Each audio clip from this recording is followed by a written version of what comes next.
Ano ang gagawin mo kung dasal ka ng dasal, ng dasal, ng dasal, wala naman nangyayari?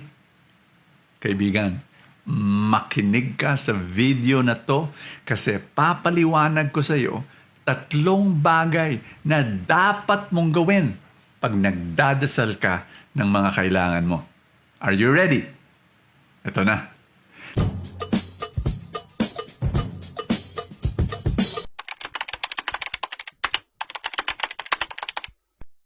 Number 1, kailangan seek. Hanapin mo. Ibig sabihin, pagdasal mo. Tama yung ginagawa mo. Lagyan mo pa ng mga detalye para yung emotional why mo talagang lumalakas. Kasi, kunyari, halimbawa, nagdadasal ka para sa, kunyari, single ka. Nagdadasal ka para sa, yung the person in your life, the right person, Pag nagdadasal ka ng one true love mo, gawin mo naman specific. Wag yung Lord, maski sino. Hindi.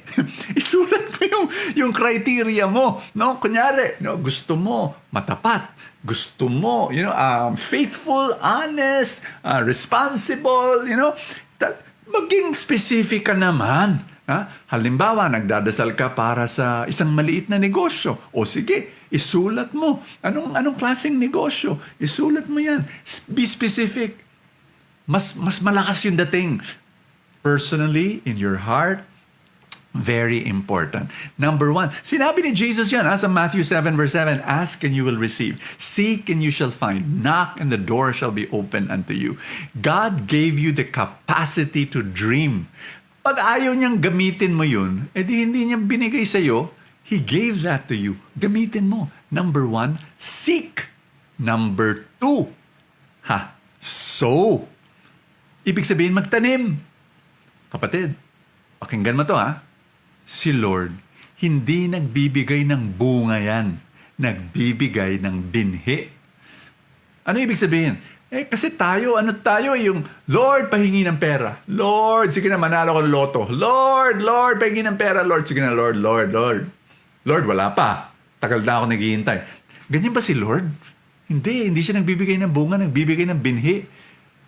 Bibigyan ka ng pera, pero hindi pera. Ibibigay niya yung skills mo, yung oras mo.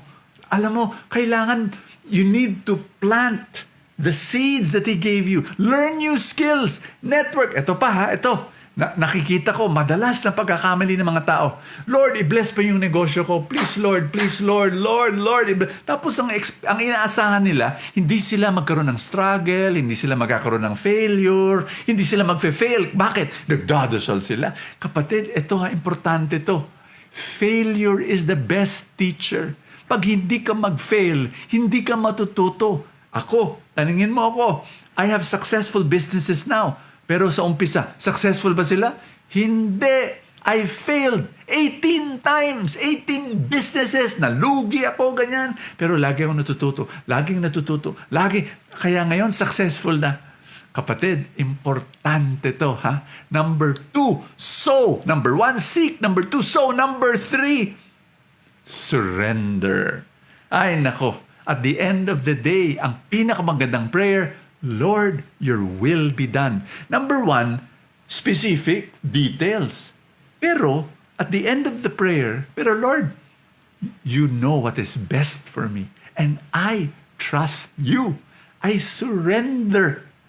Para meron kang kapayapaan. Para makakatulog ka ng mahimbing sa gabi. Ibigay mo sa Panginoon. Ang ebanghelyo natin ngayon, Mark chapter 1, yung ketongin, yung leper, lumuhod kay Jesus, tapos sinabi niya, if you wish, you can make me well. Ganun rin yung prayer natin. The best prayer is, at the end of the prayer, Lord, ito gusto ko Lord, ito gusto ko. Pero, Lord, ibigay mo sa akin ang best. Best time, best way. In Jesus' name. Dasal tayo. Are you ready? In the name of the Father, and of the Son, and of the Holy Spirit. Amen. Ngayon, sabihin mo kay Lord anong kailangan mo. Gawin mo specific. Sige na. Sabihin mo, nakikinig siya sa ngayon. Tell the Lord what you need. Nabanggit mo na? Okay. Number 2, makinig ka ngayon sa Kanya kasi may ibubulong siya sa iyo. Ito ang dapat mong gawin. Ano yung mga binhi na kailangan mong itanim? Ano yung mga gawain na dapat mong gawin? Makinig ka. Magplano ka. I want you to think about the things that you need to do in order to cooperate with grace. At pangatlo, sabay-sabay sabihin mo, Lord, your will be done. Dahil nagtitiwala ako, pagpapalain mo ako in the best way, in the best time. I trust you. Amen and amen. In the name of the Father and of the Son and of the Holy Spirit. Amen. Ang sarap. Isuko ang buhay mo kay Lord at ilagay mo ang lahat ng mga worries at fears mo sa kanyang kamay. Amen. Ako'y nagpapasalamat sa lahat ng mga nanonood. Ipasa mo tong video na to sa tingin mong kailangan nila ang mensahe na to. Nagpapasalamat rin ako sa mga full-time supporters na sumusuporta sa ministry. Kung wala kayo, hindi ko magagawa ito.